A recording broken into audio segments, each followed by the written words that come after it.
Um, I'm really pleased to see some faces, some people I know. Jacqueline in the UK. I saw Moses earlier in Nairobi, Henry in Canada, Christy in Paris, and others from other places as well. So we are a group from all over, and along with that comes a richness of wisdom. So I think I really hope that we will have some good discussion, but I think the way we will begin is to view the video that has been prepared in advance that includes some interesting stories and clips, and we will base the discussion around that. So in order to do that, I will start it and share my screen, and I hope that it will transmit well for you. Is there anyone who would prefer, or would people prefer to have subtitles in English? Would this be helpful? I can add them to the video. Okay, I will go ahead and do that then, and we will see how it works.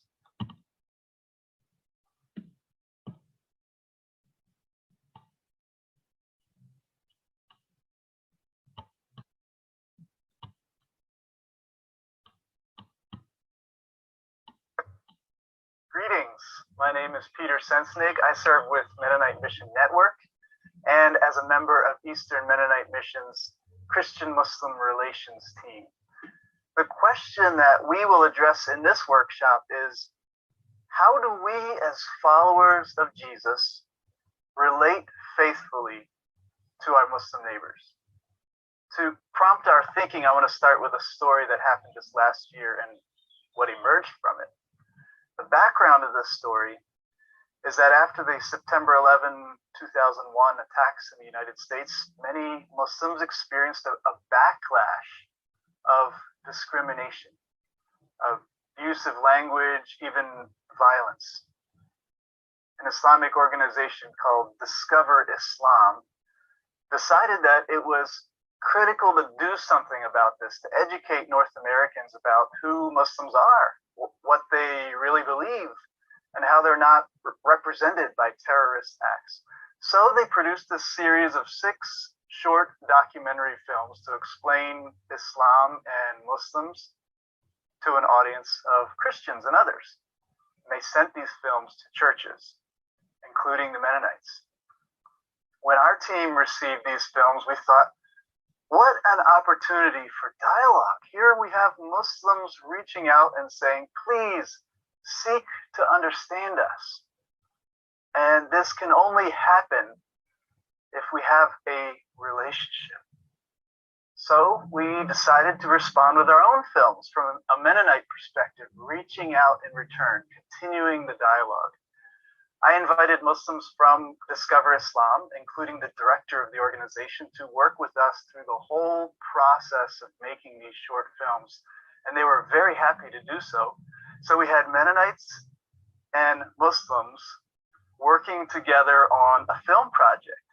We were asking very candidly, as committed followers of Jesus and on the authority of the biblical revelation, without losing that core commitment, how should we relate to our Muslim neighbors? And our Muslim friends were helping us ask that question all along the way. We called our project Allies for Peace. And in this workshop, we will watch clips from the series.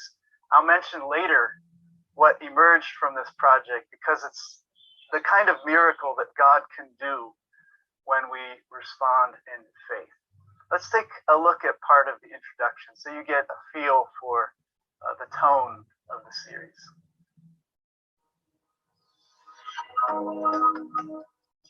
Hello, I'm Peter Sensnig, the host of this Allies for Peace series. The goal of this series is to bring followers of Jesus into dialogue with Muslims. Dialogue is a conversation, a give and take for the purpose of understanding. So we're going to do our best to listen to what Muslims say about themselves. And we're going to share what really matters to us as Christians. And when we do that, we find that we don't agree with everything that's said. It can be uncomfortable. We don't always know the best way to respond, and that's okay. Listening is not the same as agreeing, but Jesus calls his followers to be peacemakers, and listening is a part of peacemaking. Our world needs peacemakers. We need to reach out to Muslims as neighbors, as friends, and in doing this, we become better disciples of the Lord Jesus. So that's the brief introduction to Allies for Peace. So our goal must be holding together discipleship and witness and peacemaking. And all three of those things come together in the practice of hospitality. One of the amazing but also challenging aspects of this global body called Mennonite World Conference is that we live in such a rich diversity of context, including the spaces where Muslims and Christians meet one another. So that's where we need to start, with a recognition that context matters. The way that we extend and receive hospitality depends on the context. Hospitality is central to how we relate to Muslims as followers of Jesus. Sometimes we have a narrow view of what hospitality means. And this is where the biblical images and stories help us to expand our vision. If we think about how God demonstrates hospitality, we can see what I call incarnational hospitality reflected in the Trinity. The first person of the Trinity is God the Creator. God is the first host, creating and sharing the world with us, God's creatures. And the second person is Jesus the Son, who entered the world as a guest. He was a vulnerable baby, a prophet without a home, often rejected or misunderstood by people, but always reaching out in love as a guest. And the third person is the Holy Spirit, who's always creating new communities of people who had been divided. And the Holy Spirit creates spaces where everyone is the host and everyone is the guest. In other words, spaces of mutuality. Our mission as disciples of Jesus, as we reach out to Muslims, should follow these three models of hospitality. We need to extend welcome to Muslims who enter the spaces where we have power and influence and where we feel at home. This is the model of God the Creator, and we'll see some examples of this. And we also need to become guests of Muslims in the spaces where they are the hosts. And this can mean going to majority Muslim countries as missionaries, or it can mean visiting a mosque or the homes of Muslim friends. This is the model of Jesus Emmanuel coming as a guest. And we need to work toward relationships of mutuality and friendship. And we'll see some examples of all three of these, which together describe incarnational hospitality.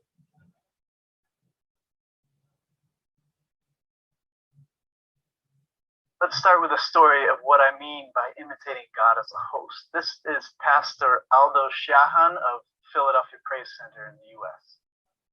So I came from Indonesia, a biggest Muslim country in the world. So in 2001 up to 2007, there are so many Indonesians came to South Philadelphia. And I realized that among 7,000 Indonesians in South Philadelphia, there are 5 to 7% Indonesian Muslim. Muslim Indonesian here in Philadelphia is similar like the Christians Indonesian. They do work in the corporate work, they work in the medical, in education, also in manual labor, same like other Christians. In Indonesia, we Christians, we as a minority. So I know the feeling as a minority. That's why back then, 2007, we extend our hand to our Muslim brothers and sisters. We say like, I remember at that time it was a Ramadan.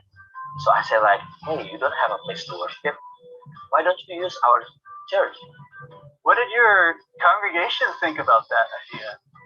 To my surprise, the leaders and the congregation, they're on board. They said like, let's serve our Muslim brothers and sisters. And what was the result of that? What came about because you opened your church doors to your Muslim neighbors? So finally, they used our space. They prayed in our church. We broke fasting together. And because it's something unique, maybe media came. And media came, they covered the prayer, the Muslim that pray in our church building. And because of that, not everyone pleased with what we did, especially friends that called Christians. They say like, Aldo, why you open your church for the Muslim? And that came from my Indonesian pastors, also from my American pastor friends. Well, how would you say your relationship changed with the Muslim neighbors? Oh, it changed. They become trust us, and we also trust them, and the relationship grew and grew until now. So hosting can look like what Pastor Aldo described, opening up our physical space to meet the practical needs of our neighbors. It can also mean receiving people who have been displaced. In our world, the number of forcibly displaced people is over 80 million, with 26 million refugees. This is a global reality, but it's not new. In fact, it's been a part of the Muslim-Christian story from the very beginning. I was participating in an interfaith dialogue in Uganda, and the main event was about 1,000 Muslims and Christians in the same room. What do you say to this group? I started by saying that our scriptures all talk about how God gives special care to orphans, to widows, to refugees, to strangers, to people who have lost their homes, their identities. And then I said our major prophets themselves were displaced and vulnerable people. Moses, the castaway in the face of genocide. Jesus, the refugee to Egypt. And Muhammad, the orphan. And then I told the story of the Muslim refugees from persecution in Mecca. Which became intolerable. Muhammad sent some of his followers to seek refuge with the Christian king of Abyssinia, a good and wise man known for his faith and justice. There, among the Christians, and for the first time in history, Muslims found peace and the freedom to practice Islam openly. The kindness of this Christian Abyssinian king is recorded in Islamic tradition and history. He received these Muslim refugees and he protected them. So I said in this dialogue, this is an important example of mutual love between Christians and Muslims. And I sat down. A Muslim host of the event stood up immediately after me and said, it is an important example and it will never be forgotten. Think of it. Some Christians extend hospitality to a group of Muslims in need, and it's remembered 1,400 years later. That's the meaning of what Jesus talks about when he says the kingdom of God is like a mustard seed. It's something small, but in the context of God's kingdom, it's something big. I know some churches in the US who have helped Muslim refugees resettle and helped them in all kinds of ways. I don't know if it will be remembered for 1,400 years, but in God's kingdom, it's possible. So being a host in the framework of incarnational hospitality is to extend a welcome and protection to those in need. And sometimes what it means to be a host, to be in a position of religious privilege, is to acknowledge the experience of those in the minority faith. Jonathan Bornman of the Christian-Muslim Relations team takes this all the way back to Abraham. Abraham, this friend of God, God spoke a promise to him. He would make his name great, he would bless him, and make him a blessing to all nations. And it's from there that we get our Christian understanding that Jesus, the Messiah, is a blessing for all people. And that all of us, all members of the human family, have a special dignity and worth from God. That's why it's so painful for us as Christians to hear about the discrimination that Muslims face. My Muslim friends often tell me stories. One woman, a waitress at a restaurant, told me about a customer who came in and immediately requested that someone else serve him because she had a hijab. And another friend of mine told me about being on the train and seeing a friend of his and greeting him with the words "Assalamu alaikum," and just a very negative reaction from the people around them on the train. As a Christ follower, I want to tell my Muslim friends, I acknowledge these things are true, that they really happen. And I see the pain that it causes you. I see the great effort that my Muslim friends put into serving God and serving their communities. To be host is a biblical calling to extend friendship and welcome to those who are newcomers to places that we call home, where we have influence and stability. But that's only one part of incarnational hospitality. If we follow the model of Jesus, then we see that there's also a calling to become guests. And sometimes Christians become the guests of Muslims without choosing it freely, just as we saw the example of early Muslim refugees in Abyssinia, Ethiopia, and Muslim refugees today in majority Christian societies. Alan F. Weaver of Mennonite Central Committee tells the story of some Christian refugees in Syria.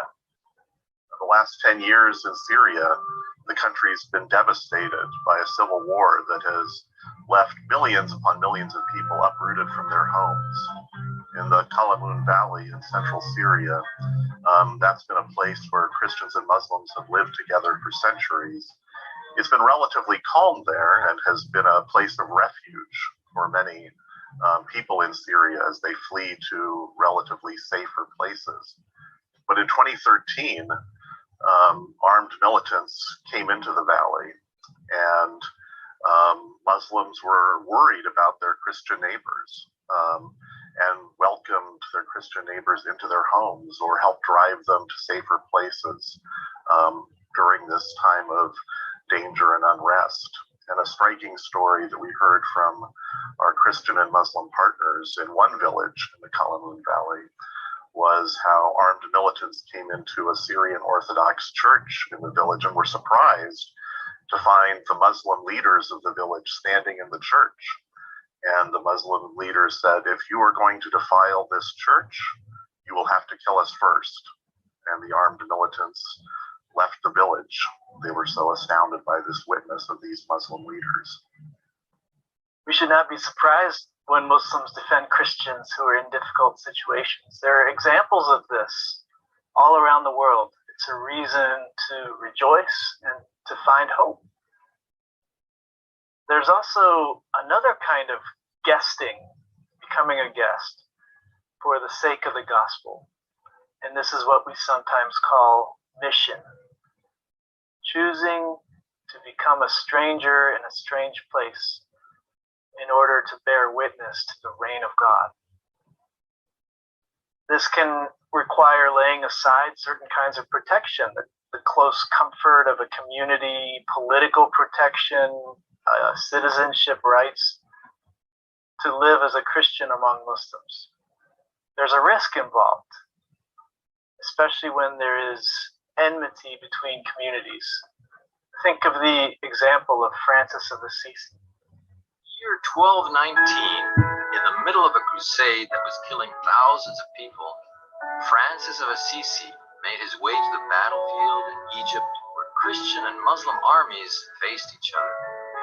At great risk, he and another friar slipped past the Christian side, crossed the battlefield, and asked to speak with the Sultan.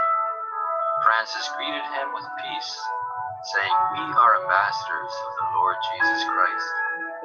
Becoming a guest in a majority Muslim society will rarely be as dramatic as St. Francis, but it is no less important in God's kingdom because it reveals something about the gospel that can be hidden in places where Christianity is a majority faith. And this is the fact that the good news of Jesus is inherently vulnerable. It is nonviolent. It's without the assurance of armies and walls and treaties and laws. It doesn't rely on numbers and wealth or strategy. Instead, it consists of God doing surprising things with our small acts of faith. I think of the Mennonite presence in the East African Islamic country of Somalia. Since the 1950s, Mennonites have walked with Somalis through independence, building education and healthcare, civil conflict, famine, displacement, and rebuilding.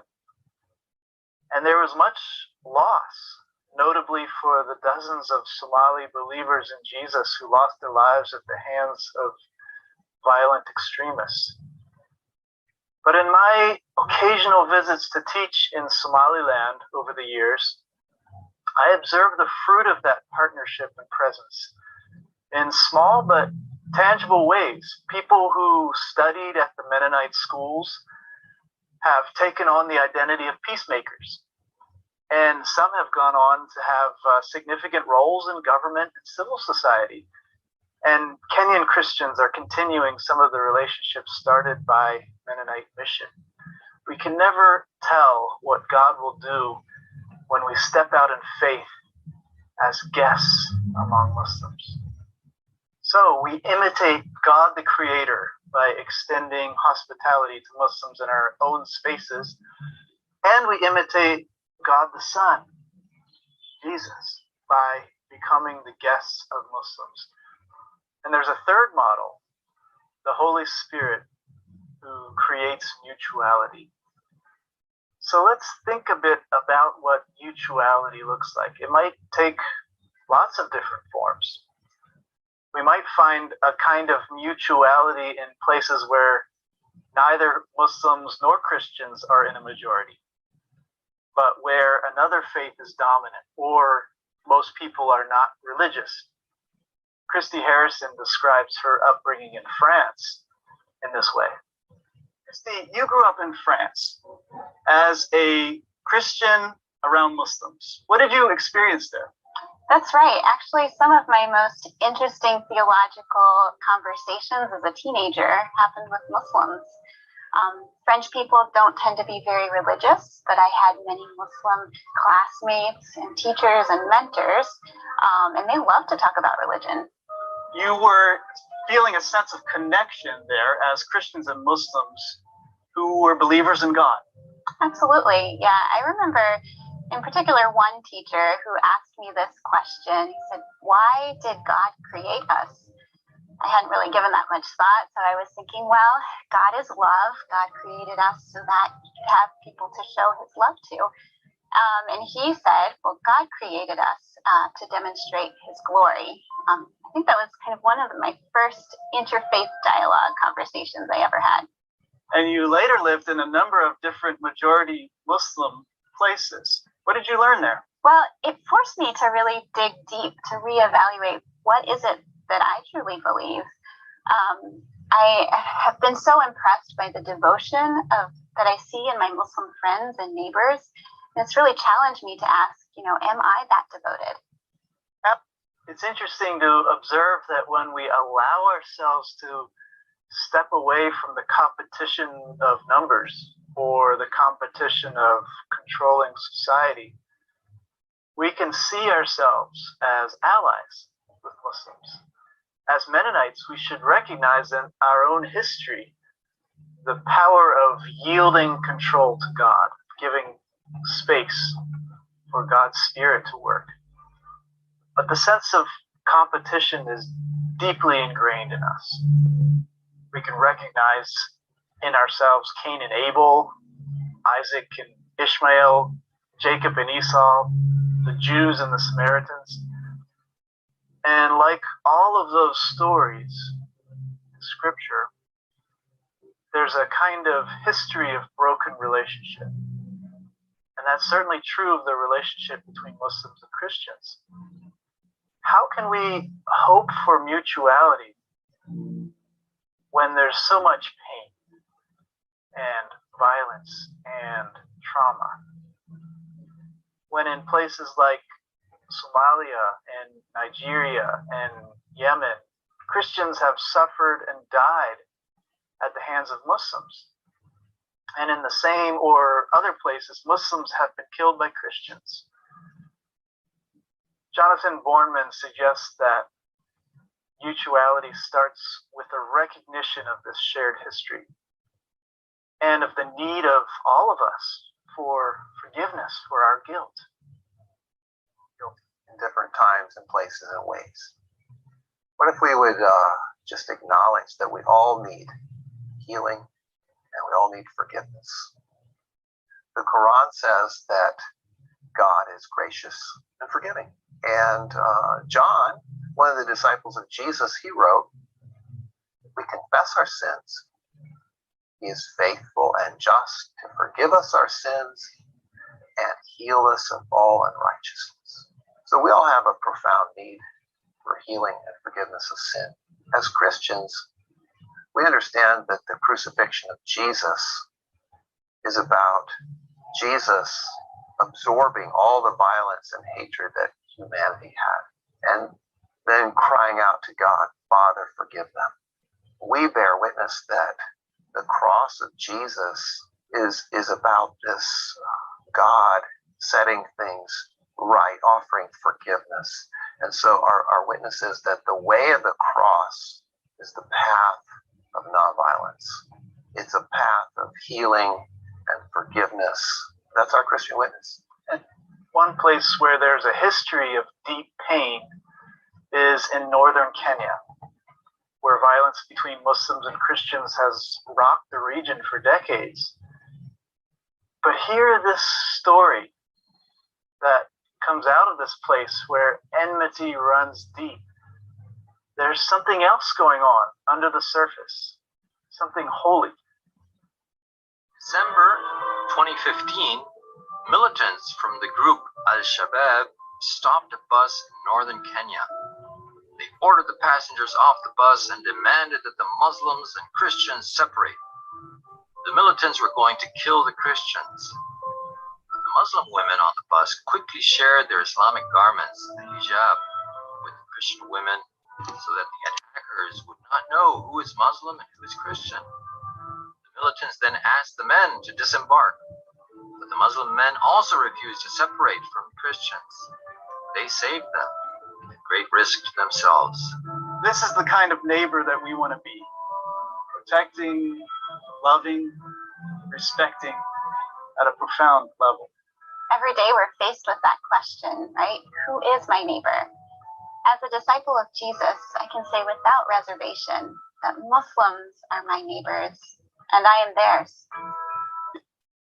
This amazing story of mutuality is a modern enactment of the parable of the Good Samaritan. Jesus tells his hearers in Luke 10, let the religious other, Samaritan, or we might say, but the Muslim, teach you how to be a good neighbor. And maybe we can end up learning from one another. So this was the idea that compelled us at the Zanzibar Interfaith Center in Tanzania, where I worked for 5 years. Muslims and Christians were in the same classroom together, studying peace building and ethics. It was astounding to read our religious texts together, our scriptures, to discuss what's really important to us in determining what is right and wrong, and to ask what peacemaking means in a multi-faith society. Zanzibar is majority Muslim, but Tanzania as a whole is more evenly divided. And what we found is that we don't leave behind our histories and identities, but we add to them. We add a new identity as a multi-faith peacemaker. We are complex as human beings. Our lives are full of nuance, and so are our identities. This is true of this Trinitarian model of incarnational hospitality. We're often some kind of mix of guests and hosts, even in our own spaces, you might say.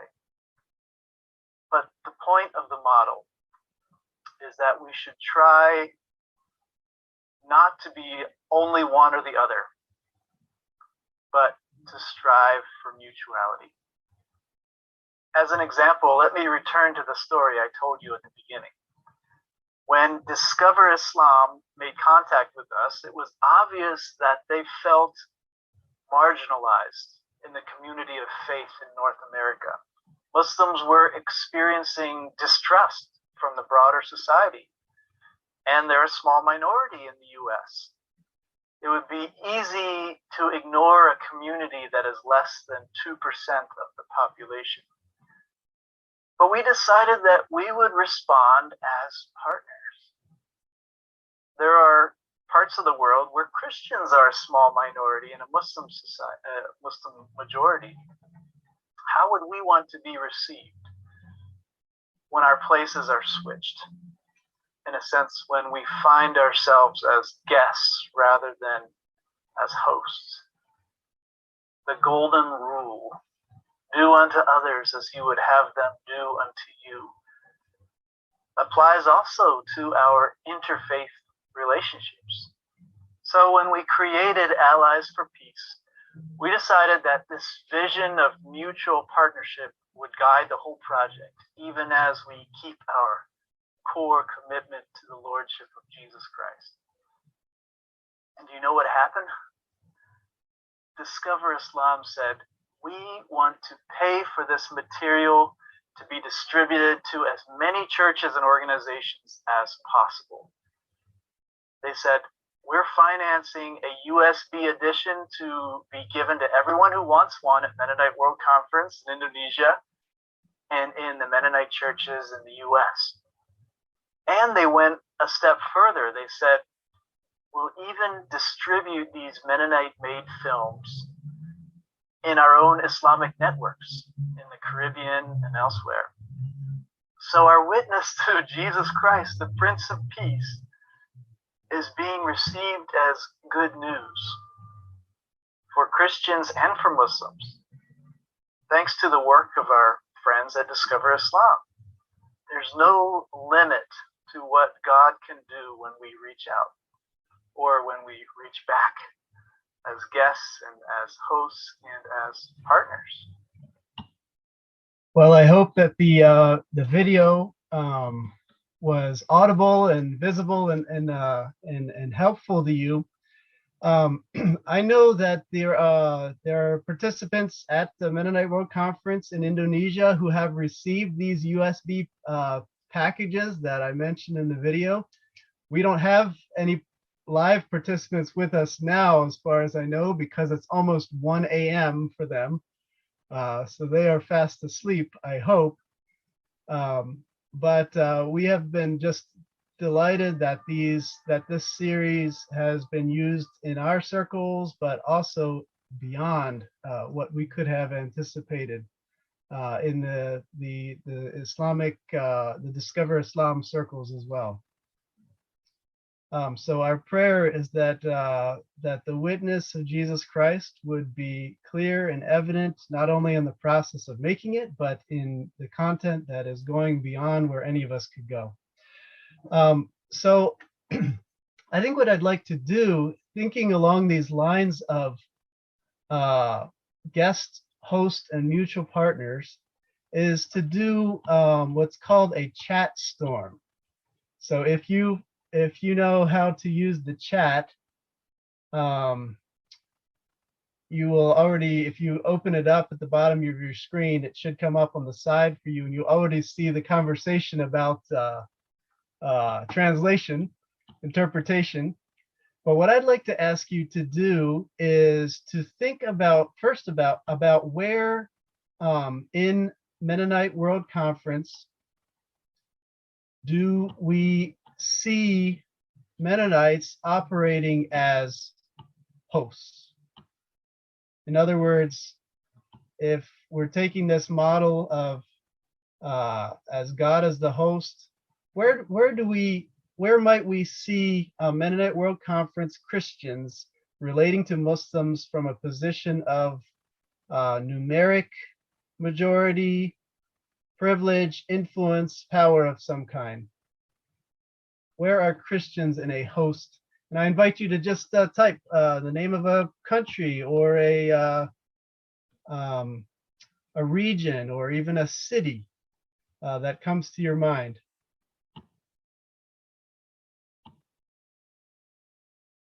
I'll get us started.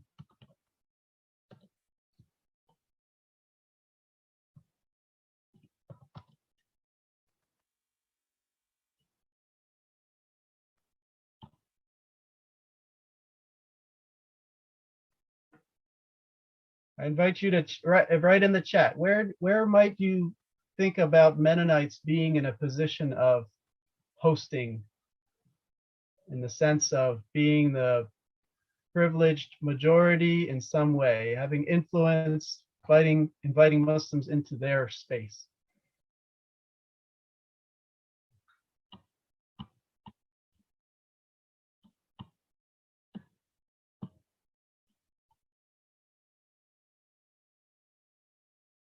See Hala? Yeah. I'm not even referring necessarily to things that we know are happening, but where are those contexts where there are Mennonite churches and there are some Muslim minority?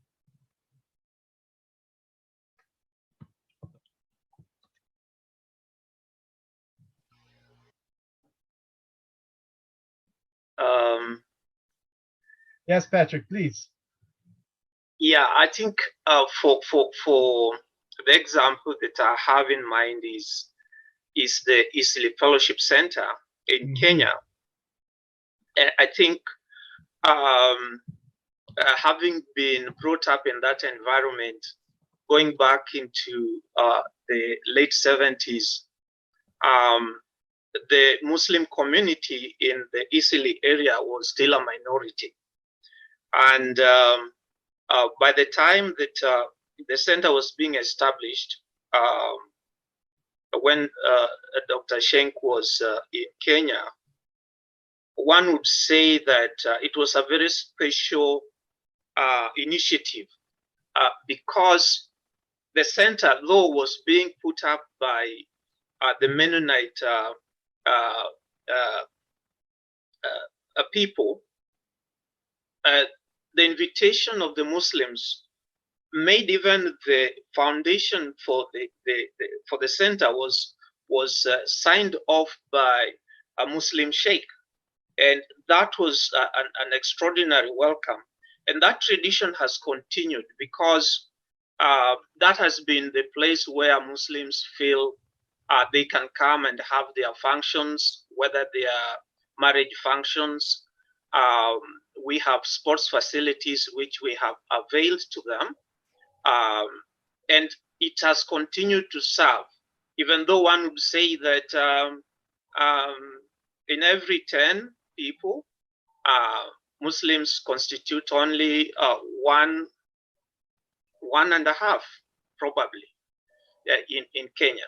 So the work at EFC is a classic example of Mennonites welcoming Muslims and living with them and entertaining them and availing that facility for their largely for their benefit. Yeah. Yeah, thank you, Patrick. That is an amazing story. And I see other responses coming here as well. I think to continue the chat storm, let's move, and then we can circle back and hear some of these stories. But what I'm interested in is just prompting our thinking about context right now. Just thinking about the different contexts. Like Patrick gave us a really fine example of Eastleigh, how that has now turned into a majority Muslim space within Nairobi, a majority Christian city, within Kenya, a majority Christian country. Yeah. So let's think about the next example of Jesus as the guest. Where would Mennonite World Conference be in places? Where are there churches, MWC churches, in places that are majority Muslim, where they have to navigate those questions of power? So I'm asking about the second question now. Just type in the chat, or if you want to say it, mention out loud as well. We're now thinking about guests. Let's just get some examples of each of these, and then we'll hear a little bit more about some of them. I think immediately of Indonesia.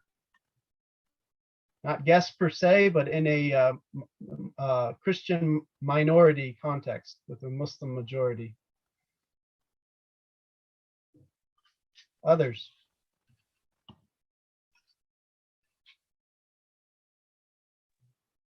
Hey, Peter, can I say something? Please. Yeah, that example that Andres shared there about Muslim friends who cover their Christians. That's a very live example because it actually happened in a region where I've lived before, have a lot of interest in. Yeah, but just another example is some of us who have heard about this attack, the Al-Shabaab attack at Garissa University, where about 157 non-Muslim students were actually murdered by the Al-Shabaab. The later on, when some of us followed, we were just wondering, why was it difficult for the Christians, the Muslims there, to actually either hide their fellow Christians, something like that? But I think that was maybe an issue of others knowing it more than the students themselves. So there might have been gaps and spaces in there. But interesting is because the university actually sits in a neighborhood, in villages of Somali people, it's actually told that close to 100 non-Muslim students were actually hidden in those Somali villages, Muslim villages, until the attacks was over, and then they were able to pack and go home. Yeah, so I think that's also another live example of how Muslims, especially Somalis, have been of good cover and safety and security to their fellow Christians. Yeah. Yeah, thank you, Moses. For those of you who don't know Moses, he has spent a lot of time in that northeastern area of Kenya where there's a high Somali population, very near and dear to him. So thank you, brother, for sharing that. Let me just, to continue our thinking along those lines, are there places that come to your mind where Christians and Muslims, particularly Mennonite World Conference member churches, and have a kind of parity, a kind of equality in numbers, or there's a kind of mutuality that already exists? Do such places as that exist in the world? Yes. Not necessarily. Yes, go ahead, Jacqueline. What comes to mind? Well, it's actually a very negative example that I'm giving. I tend to think where Muslims are the majority or where Christians are majority, the power relations are set. But where there is a parity, or that's the most dangerous. So in Nigeria, you have sort of 50-50. And obviously it's a place where, sure, there are many beautiful examples of Muslim-Christian interactions, but where also potentially there is often violence as well. And so I see Nigeria, I see actually places that are 50-50 as the most dangerous. What do you think? Yeah, no, that's an interesting point. The other example that I mentioned in the video, and that comes to mind because we lived there 5 years, is Tanzania, which is a much more positive example of a close parity of numbers that was carefully fostered by the first president, Julius Nyerere, and subsequently I think has taken on a part of the Tanzanian national pride. So I think you're right, Jacqueline. It can be a kind of powder keg when there is a power struggle. But it can also be a part of people's identity, you know. So I think that this is a good place to suggest a couple of discussion questions. I want to hear from you, as we already have. But first let's circle back and hear from anyone who wants to describe what you put in the chat storm. The first Muslims came to Germany as guest workers. Do you want to say more about that, Wolfgang? Oh, you were interpreting, so we don't hear you in English. That's fine. But Henry Hubert also wrote in British Columbia, had a good dialogue. Do you want to say more about that, Henry? Well, there was tension, obviously, in the period after 9/11. There was a lot of, misunderstanding. And it's at that time that a real dialogue came into being between the Christians and the Muslims. And people who had just been in social groups. I remember in one social group, we were just having breakfast together, and people began speaking a little negatively about the Muslims. When one person who had been a member of the group all along identified himself as Muslim, and it was a surprise to everyone. And it was really revealing. Yeah, thank you, Henry. And Dave, you also wrote about Edmonton. Do you want to say more about that? Yes, in Edmonton, we've had a long and very good relationship with the Muslim community through Donna Entz and the North Edmonton Ministry. But the relationships between the Muslims and the Mennonites go back a long way to some extent through the work of the Edmonton Mennonite Center for Newcomers, where so many Muslim refugees and immigrants have received services. So, and personally, I lived in Lac La Biche, where there is a very large Muslim community and has been for more than 50 years. So there's a lot of interaction and opportunity here, Peter, to build for the future. Yeah, another very interesting example. And Mark has written, this is a point of connection, Mark, in that your church is one of the churches featured on the Discover Islam materials, I believe. And so there has been some connection already between the organization that I've been talking about, that made the films that we responded to, who've been walking with us, and Mark's congregation. Do you want to say more, Mark?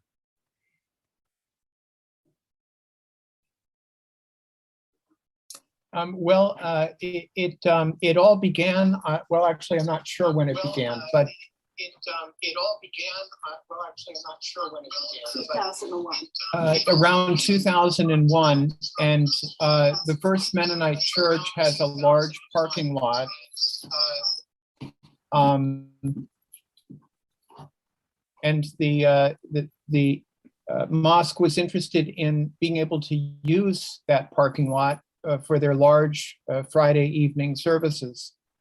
And that was agreed upon, and it has just blossomed into an incredible relationship. So in a way, I guess you could say that it started with the Mennonite Church hosting the Muslim people at the mosque in that way, but it has blossomed into a beautiful relationship with mutual giving and receiving, and so many activities between the two. There was even an occasion where the mosque invited several different faiths for an event and invited the group of people at that event who were Jewish to perform their Friday night prayers at the mosque, which I thought was an incredible gesture of generosity. Yeah, it has some resemblance to what Pastor Aldo shared from Philadelphia, doesn't it? Actually, space is something that's very near and dear to people and can be a hard step to take, to open up our doors in that way. But it also means it can be an incredibly powerful gesture. So thanks for sharing that, Mark. And that's a good segue too, what all of you have already shared, into what I'd like to hear more from you. What are your interactions, you personally, your congregation, your community with Muslims? Which of these modes that I've identified here, if we are identifying God, the host, and Jesus, the guest, and the Holy Spirit as the nurturer of mutuality, where do you find yourself most often, most naturally, in your relationships with Muslims? And secondly, along with what I've been suggesting, that we actually expand our vision of the gospel of Jesus and the work of Christ, the work of the Spirit, by stepping into other modes. How can we do that? So let me hear from you on these questions.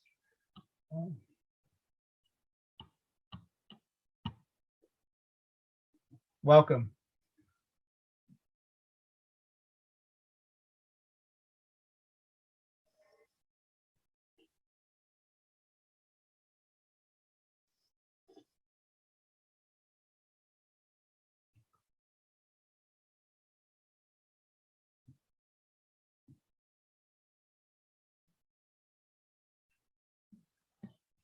Or if you want to respond to anything else from the video, any ideas from Discover Islam, from Allies for Peace, from anything I said, welcome to do that as well.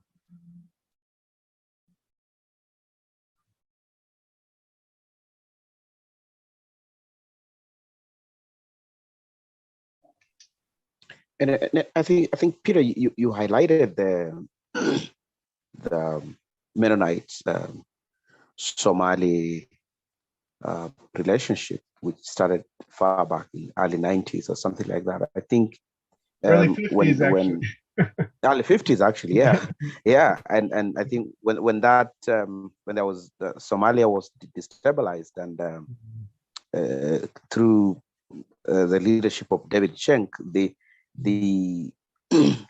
Isley Fellowship Center here in Nairobi is actually one of the, I should say, classical example of, for example, what you talked about, provision of space. You see, that center was actually initiated as, missionaries living there, but later on it has transformed into providing space for Muslims who want to, hold their wedding ceremonies there.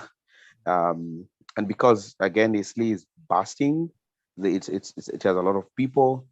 the Somali kids are not able to read in their homes because of crowded space or something like that, they're able to come at the Eastleigh Mennonite Center and have space, reading space, spacious reading space, and somehow that is actually helping with their academic journey. And we also have the example of the free English class that is offered there for all these Somali refugees who are not able probably to speak English and stuff like that. And that in itself creates a classical example of proximity where Muslims and Christians no longer see themselves as this kind of dangerous neighbors who attack each other, but they see each other as friends. You can actually borrow something from your Muslim or Somali neighbor without fear, and that has actually been propagated because that fellowship center, that Mennonite center, has remained in the very, I should say, in the very middle of the Somali Muslim community there in Eastleigh. Classical example, yeah. Yeah, thank you, Moses. It is amazing how the center has promoted these kinds of natural relationships between Christians and Muslims. There was a basketball league, sports, as Moses mentioned, the English classes, and sharing space for services and so forth. I think, to go back to your question earlier, I think, of course, ideally, it's good when you can combine all these three factors like guest, mutuality, and host. And in a true friendship, I think all of these aspects would come out. I have a year ago, which also was my second time, actually started a book club focused on Middle Eastern literature. And I invited a Palestinian friend and a couple of other women, English women, to join. And as we read, well, every 6 weeks a new book or something, I really feel, and as we discuss the book together, I really feel it helps to overcome thinking of each other, or I don't know, breaking down stereotypes just culturally. And I now started also, I mean, it sounds ambitious, but it's really a small thing, an international film club, where we watch a couple of friends, again, a couple of Iranians and other friends, and we watch films together, also from the Middle East, because that's my interest. But and then we discuss them together, and I find it so encouraging how how the literature or how the films can help us to see the human in each other and stuff like that. Yeah. Oh, those are excellent examples, Jacqueline. I was struck, I mentioned in the film that I was teaching ethics at the Zanzibar Interfaith Center, a mix of Muslims and Christians in the room. And it was always a surprise for people to realize in the course of a debate about some ethical issue, how they did not find themselves necessarily on the same side of the debate as their co-religionists, and how somebody from another faith could make a lot of sense, sometimes more than someone from their own faith. So I think, as Jacqueline was saying, there's some value in being able to step back from thinking about our religious identities as like the most important thing, but focusing on something else together. It really creates something new. Others? Yeah. I wasn't going to talk about this, but I think it is also some point of connection that could be of interest. That's what we do in terms of our professional presence, because we are all working in probably different contexts. For me, the example that I have was professionally, I had an opportunity to be part of the rapporteuring team during the Somali talks that was based in Nairobi in Magadi. And I decided I would keep my faith up front. And out of just affirming my faith and entertaining conversation with the elders, a number of them picked up interest. And I invited them to an evening tea time at 680 Hotel. And 5 of them turned up. We had a very interesting conversation. And that conversation brought elders from one community that they call Jeroini, or the hard-haired people, who were seen as the victims of the soft-haired people. So for the first time, these different groups found themselves at the same table. But of interest is that creating that space for tea taking and just conversation gave birth to a relationship that lasted and blossomed to the extent that working with the elders, it was possible now to identify women who were, would say, victims of domestic violence from Sicily. And again, I just set aside our boardroom in the profession office, and these women now were able to come, and we trained them. We prepared them in terms of intervening or helping them be able to cope with the violence that they were facing. So out of that, the elders that I'm talking about were able to establish a marginalized community association, which even after the transitional federal government was reestablished, they were able to continue with that association back in Somalia. So creating space and also just taking advantage of the opportunity to engage, I think has something which can be testified of. Yeah. Yeah. Yeah, and I think, Patrick, also the long lasting fruit of those relationships is something that we can't always see, but it's always there. It's yeah, it's the amazing thing about working in God's kingdom, I think, is that the work that we put into relationships will never be lost. We don't know how God will use it, but it is there. So thank you for that example. Others?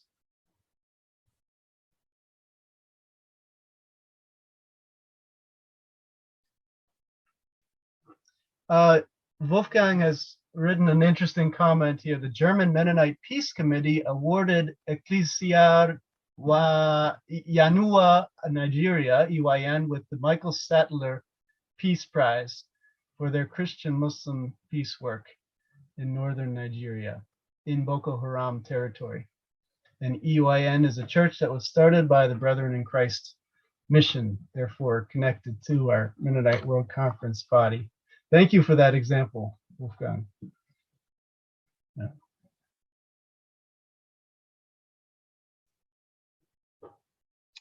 Well, one thing I wanted to share maybe is that especially during COVID time, I have become intentional.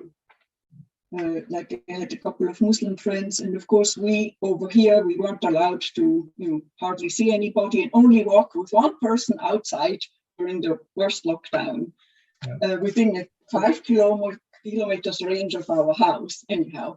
But so I started walking with some with a very good Syrian friend, and we started to walk weekly, and so I became sort of, but what I want to say to encourage others to become intentional in your friendships, and not just let it happen, but sort of like really seek out to and love some of these people that God puts on your way, and especially Muslims around you. That's all I want to say here.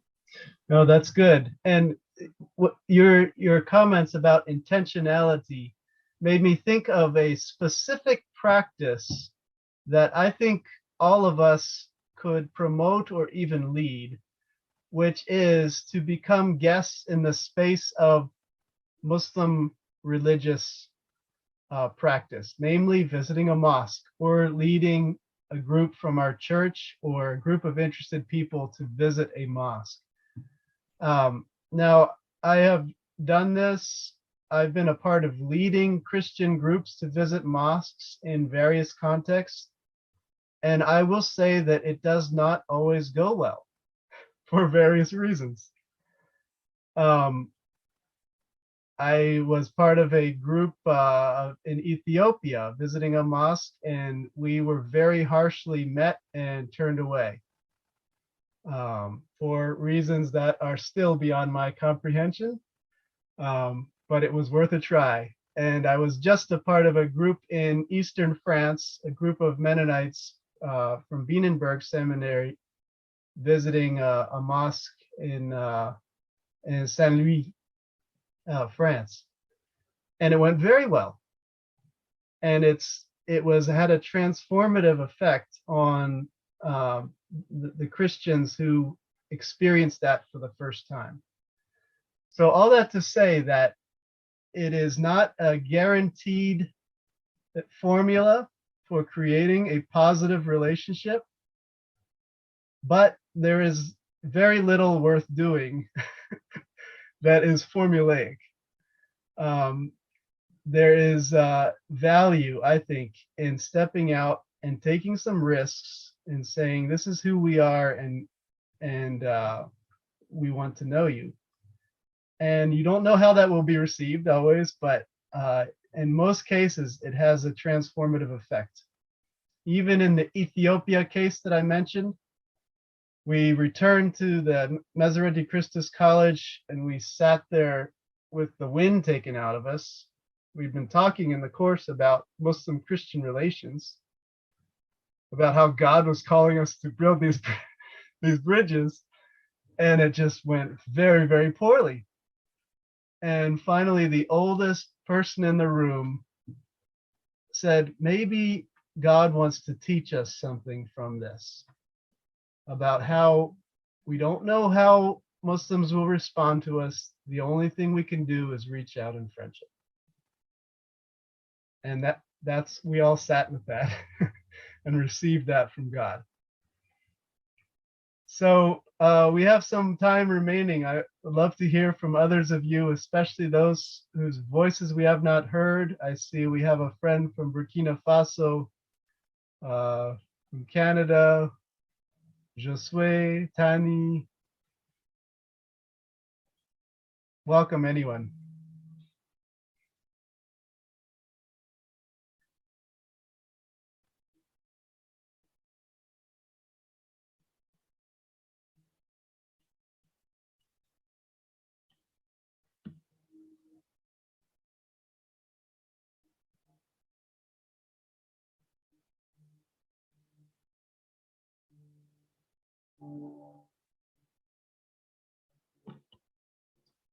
While you are still thinking, let me plug tomorrow's session with Jacqueline as a continuation of this theme.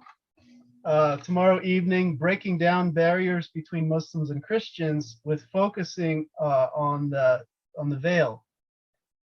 And so I see a connection between that and the story that Moses mentioned in the video from northern Kenya, where the veil actually became a tool of protecting Christians, of showing neighbor love. Jacqueline, do you want to say any more about your session tomorrow night? Well, it's a little different, I would say. I mean, what I'm trying to do is kind of, compare face veils with face masks and see, and show some memes and cartoons and in a humorous way. But what I really want to get at is bodily practices that veiling is for women, and maybe for some men wearing a beard, and raise the question, what bodily practices do we have as Christians? And but also hopefully laugh a little bit and think about how this comparison can be done or not done.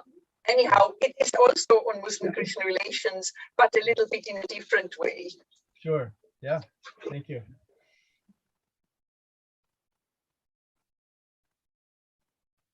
Peter, can I just raise? It looks like this is a a concern. And we, in our attempts to interact with, especially the people that I've interacted with closely, the Somali, there's always a concern that, and there's an African saying that says, you give someone a little space, they take up everything, you know. Especially that concern, that example that was given about the Mennonite church allowing the Muslims to use the parking lot as a prayer center. I mean their place for Friday prayers.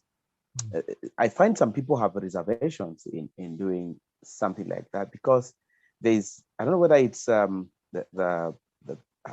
the media or how it's been communicated to us that Muslims always have this hidden agenda, you know, ulterior motive, that even the example of that parking lot there, they're not just praying there, they may eventually actually take up the parking lot and buy off that church, and there will never be a Mennonite church there anymore. I don't know whether this one fits in our discussion, but I'm just wondering how, even as we attempt to provide, whether it's space, and I once had a discussion with a friend of mine about the issue in Tanzania, where the first president there actually fundraised to build a mosque for the Muslims there, and he was a Christian. That, you see, there are always those reservations here and there, and I don't know how as people of peace, as we go into these places or provide space, I don't know how we can mitigate, we can walk that thin line of making sure we, yes, are very bold and upfront about the love of Jesus Christ and propagating peace, but also there are all these other emotions or things that we need to manage. Yeah. No, you raise a really important point, Moses, which is that especially when our trust has not been built or has deteriorated, we are susceptible to seeing ulterior motives in almost everything from the other, right? And I think that you stated it well. Like, if we give an inch, will they take a mile? I know there is a persistent rumor, because I've heard it from various people across Africa, various Christians, and maybe this rumor exists in other parts of the world too. I think versions of it exist in North America.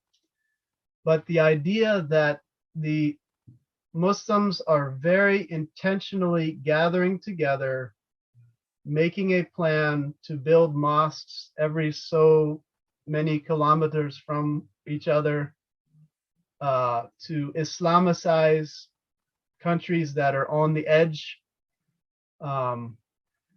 and to make the continent of Africa Islamic. Is it fair to say that that idea exists among Christians? And I wonder sometimes, if we raise that idea with Muslims, we bring it to light and say, this is what we are experiencing. This is the kind of fear that we have about our shared future. If we bring that to light, what will be the response of Muslims? Will they say, oh yes, you're right, that meeting is happening right now that will determine this? Or will they say, or will there be a kind of building in trust and saying, I'm really sorry that you are experiencing fear because I am here as a Muslim. I'm sorry that that is the way that our community is coming across. I don't know, but my sense is that the more that we push down and cover up our ideas and our fears about what the other is up to, the greater they can become and perhaps the farther they can be removed from the actual mentality of the Muslims around us. I'm not saying there's nothing to them, but rather that I think there's value in bringing to light, this is what we are afraid of, this is what we hope for, and this is what we fear. But others of you want to respond to that really important point made by Moses. I think on that particular issue of a grand plan to build mosques along the major transport arteries, they say a mosque after every kilometer. Yeah. There was, and that is really a part of the root of what you'd call Christian militancy against Muslims in Africa. There was a meeting which took place in Abuja, and they said it was an Abuja declaration where Muslims developed a strategy how they are going to take over Africa. Now, the issue, I think, is just a matter of Christian awareness, because even for us, the majority get that kind of information and build resistance without the skills and the ability to respond otherwise. And that is where now we come in as those who are in this Christian-Muslim relation space. How do we interact with the other Christian formations and share this information with them in a way that they may embrace this nonviolent approach, which affirms the relationship that we have had and the shared convictions with the Muslims. Yeah, but it's a serious and it's a real thing because it was documented and a bit of it secularized and used very strongly by pastors to also, on the other, kind of prepare to respond to the Muslim militancy, so to speak. Yeah. I also have heard of such programs, not just being fear, but they actually exist. Like I traveled through the Gambia a couple of years ago, and in every village there was the mosque built by Saudi Arabia, sponsored by Saudi Arabia. So that was clearly, and I would like to say this is not just an issue for Christians, it's also an inter-Muslim problem, because we often have some like Wahhabi type Islam that is then exported to like Gambia or other places, and so it creates also discussions among Muslims with what type of Islam do we want to have in a local place. Yeah, I'm sorry, Jacqueline, the mic just on this comment was cutting in and out a little bit, but I think if I heard you correctly, you're saying what you saw in Gambia was that there was a lot of money pouring in from Saudi Arabia to build mosques, in keeping with what Patrick has said and and what Christians know about the Abuja Declaration, the strategy. So yes, I think we have to take this on as Christians, that there are attempts to create hegemonic presence in ways that feel threatening to us as Christians. I would venture a guess that the reverse is also true. If we ask Muslims in these places whether they feel a threat from Christianity or from Christian groups or Christian individuals, they might say yes. And so we need, as Patrick said, we need to move beyond these fears to actually taking peacemaking initiative. So yeah, I'm grateful for all your comments here. I hope that we can all of us in our various contexts. That's what I want to emphasize, is that we need to think about the dynamics in the spaces where we are interacting with Muslims. What is it that they are experiencing in those spaces? how would they experience our friendship? What would that look like for us to reach out, for maybe for us to find ways in which to be a little bit more vulnerable than we have been, to enter into their spaces for the sake of following Jesus, the Prince of Peace. So I see we've come to the end of our time. Any final comments, something that's been burning in your heart, or even a question? If somebody would raise a really good question, I think that would be a good way to end without even responding to it, or a comment. Welcome. The question is, in terms of contact tomorrow, you mentioned another session tomorrow. Is it the same time and the same coordinates? No, I don't think it will be the same coordinates, but it is the same time. Correct, Jacqueline? It is 7 p.m. Paris. 6 o'clock in the UK. 6 UK. Yeah, same time. However, the coordinates will be different, I think. So you would have to go through the Mennonite World Conference website, or else get the link. So yeah, that's something I can connect you to, Henry, and anyone else who wants to join but doesn't have the link. Peter, why don't you maybe do the same thing that you did with this? Just get the link from Jacqueline and then post it up to the group. So because I think Henry is in the, so he would be, all of us would be able to access it. That's right. Oh, Mark says he has the link. You have the link for Jacqueline's, Mark? Okay, good. If you want to put it in the chat there, then that would be very helpful. Yeah. Okay, so there, if you want to copy and paste that, you have access to Jacqueline's session tomorrow at the same time as this was tonight.